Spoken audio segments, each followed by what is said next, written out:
Rank 2 तो जैसे ही मैंने देखा मुझे बिलीव ही नहीं हुआ कि रैंक 2 है। जागृति, आपने बी इलेक्ट्रिकल इंजीनियरिंग एमएनएच से भोपाल से किया है, तो मतलब क्या जागृति ने क्या सोचा है कि मैं यूपीएससी मैंने अब क्लियर कर लिया, मैं सिविल सर्विसेज में जा रही हूँ, क्या कहाँ पहुँचना चाहती जागृति?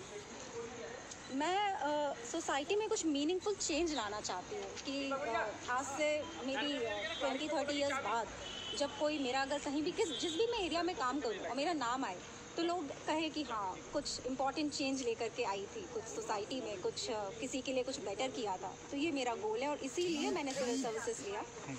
2 साल BHL में जॉब करने के बाद मैंने ये सर्विसेज के लिए डिसीजन लिया था। क्रेडिट देने की बात अगर आए तो जाहिर तौर पर यूपीएससी में पढ़ाई तो खूब करनी पड़ती है, पढ़ाई के बाद अगर क्रेडिट देगी तो जागृति किसको देगी?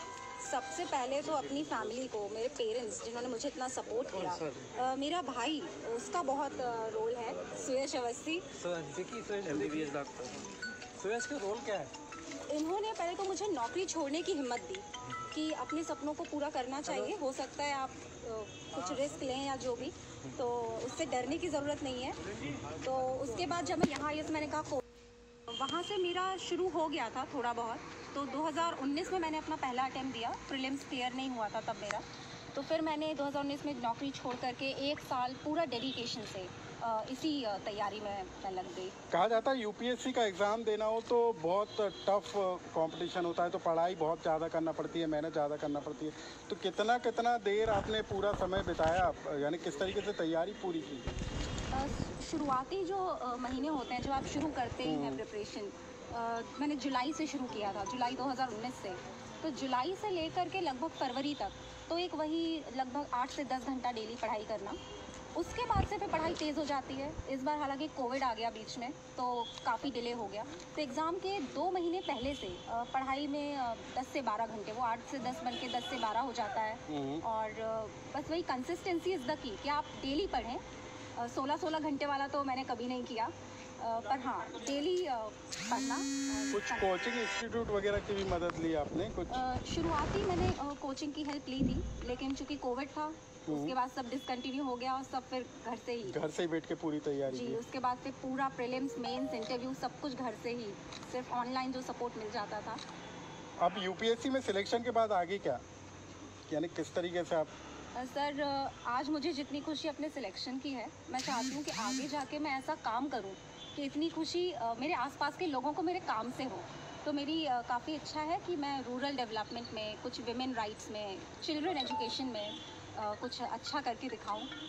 तो सर आप बताइए सफलता के बारे में, बिटिया ने आपके इतने अच्छे रैंक हासिल किए। आप सर, आपका नाम क्या है? मेरा नाम doctor SC. Awasthi. SC. Awasthi, Suresh Chandra Awasthi. मैं गवर्नमेंट होम्योपैथी कॉलेज में प्रोफेसर हूँ। बच्ची हमारी पढ़ने में शुरू से ही अच्छी थी। उसने बीटेक किया मेरिट से, फिर उसने गेट में 51 रैंक लाई। उसका 7 PSC उसमें उसका प्लेसमेंट हुआ। इसके बाद 2 साल उसने BHE में जॉब किया एज इंजीनियर। इसके बाद एक बार वो 12 जून 2019 को बोली कि पापा हमें UPSC करना है। तो हमने कहा इस जॉब का क्या होगा, बोला हम रिजाइन करेंगे। हमने देखो तुमको ऐसा लगे कर सकते हो तो कर लीजिए। आपने कैसे साथ दिया उनकी पढ़ाई में और हर चीज़ में, एक डॉक्टर होने के बाद? नहीं, मेरा ऐसा कोई सहयोग नहीं है। मेरा केवल सहयोग फाइनेंशियल है और कुछ नहीं। सो हम कह सकते हैं एक सिविल सर्विस एस्पिरेंट के अंदर जो चीज़ें होनी ज़रूरी है, वो सबसे महत्वपूर्ण चीज़ तो ये है कि आपको अपने अंदर विश्वास रखना बहुत ज़रूरी है कि आप ये काम कर पाएंगे। बिकॉज सबसे महत्वपूर्ण चीज़ है विश्वास। हमारे जो युवा पीढ़ी है उसमें कई बार विश्वास की कमी देखी जाती है, तो आपको अपने अंदर विश्वास पैदा रखना होगा। दूसरी महत्वपूर्ण चीज़ ये है कि आप, हो सकता है आप 6 से 8 घंटे पढ़ाई करें, लेकिन कंसिस्टेंसी मेंटेन करना बहुत ज़रूरी है। बिना कंसिस्टेंसी के आप परफॉर्म नहीं कर पाएंगे। जब आप किसी काम को निरंतरता के साथ करते हैं, लगातार करते हैं, तो वहाँ पे जो उसकी जो एक प्रकार से कह सकते हैं जो वैक्यूम होता है, जो आपकी कमजोरियाँ होती हैं, उसका पता लग जाता है। तो आपको काम कंसिस्टेंसी से करना पड़ेगा, तभी जाके इंप्रूवमेंट मिलेगा। और तीसरी महत्वपूर्ण चीज़ ये है कि बहुत सारे लोगों को लगता है कि ऑफलाइन क्लासेस लेकर ही वो सिलेक्शन ले सकते हैं। ये एक बड़ी मिथ है क्योंकि आप ऑनलाइन क्लासेस के माध्यम से भी आप चीज़ें कर सकते हैं। आजकल बहुत सारे ऑनलाइन माध्यम हैं, बहुत सारे ऑनलाइन कोर्सेज आप ज्वाइन कर सकते हैं। इसके अलावा बहुत सारे यूट्यूब चैनल्स हैं, दे आर टीचिंग प्रॉपरली। बहुत सारे फैकल्टीज इस समय फ्री कंटेंट भी दे रहे हैं, आप उसका इस्तेमाल करके भी अपने सिलेक्शन को इंश्योर कर सकते हैं। लेकिन ज़रूरी है कि आपके अंदर कंसिस्टेंसी होनी चाहिए, आपके अंदर एक फर्म डेडिकेशन होना चाहिए, और सबसे महत्वपूर्ण चीज़ ये है कि आपके अंदर अपने अंदर खुद के लिए सेल्फ बिलीफ होना चाहिए, अपने अंदर विश्वास होना चाहिए कि हम ये काम कर पाएंगे।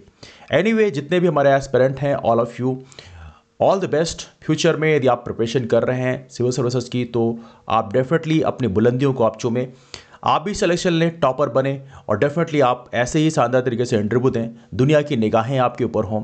Anyway, all the best for your exams. मिलते हैं फिर, तब तक के लिए bye and take care. You can subscribe our channel Learn Services as well as हमारा टेलीग्राम ग्रुप लर्न सर्विसेज है, उसे भी आप ज्वाइन कर सकते हैं। मिलते हैं फिर, तब तक के लिए बाय एंड टेक केयर।